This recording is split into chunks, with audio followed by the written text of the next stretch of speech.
അധികൃതരുടെ അനാസ്ഥയ്ക്ക് നേർക്കാഴ്ചയായി മാറുകയാണ് കോട്ടയം താഴത്തങ്ങാടിയിലെ കുളപ്പുരക്കടവ് വിശ്രമ കേന്ദ്രം. കുട്ടികൾക്ക് പാർക്കായും മുതിർന്നവർക്ക് സമയം ചെലവഴിക്കാനുള്ള ഇടമായിരുന്ന ഇവിടം പൂർണ്ണനാശത്തിന്റെ അരികെ എത്തി. താഴത്തങ്ങാടി വള്ളംകളിയുടെ ഫിനിഷിംഗ് പോയിന്റിലാണ് കോട്ടയം നഗരസഭയുടെ ഉടമസ്ഥതയിലുള്ള ഈ സായാഹ്ന വിശ്രമ കേന്ദ്രം. 2003 വിശ്രമ കേന്ദ്രം പുതുക്കി പണിതത്.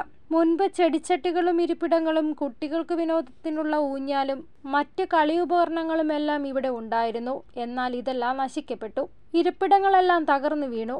ഇപ്പോൾ ഇവിടെ മാലിന്യം തള്ളൽ കേന്ദ്രമായി മാറി. മിനി MSF കൂടി ഇവിടെ സ്ഥാപിച്ചപ്പോൾ പാർക്ക് മറ്റൊരു ഡംപിംഗ് യാർഡായി മാറി. ഈ വള്ളംകളി ഇങ്ങനെ വന്നു പോകും. പക്ഷെ അന്നേരം വലിയൊരു ഓളമാണ്, വലിയൊരു വൃത്തിയാക്കലും ബഹളവും ഭയങ്കര ഇതൊക്കെയാണ്. അത് കഴിഞ്ഞ് പിന്നെ വീണ്ടും പഴയ പോലെ ആവും. എന്നാ ചോദിച്ചാൽ എത്ര ഇങ്ങനെ കിടക്കാൻ തുടങ്ങിയിട്ട് ഇപ്പോൾ കുറഞ്ഞ ഒരു 10 കൊല്ലത്തോളമായി. സാധാരണ വൈകുന്നേരങ്ങളിൽ ആൾക്കാരൊക്കെ പിന്നെ സായാഹ്നത്ത് ഇങ്ങനെ ആൾക്കാർ വന്നിരുന്ന് അവർ വിശ്രമ കേന്ദ്രം പോലത്തെ ഒരു സ്ഥലങ്ങളായിരുന്നു ഇത്. അതെല്ലാം അങ്ങ് പിന്നീട് അങ്ങ് നശിച്ചു പോയി.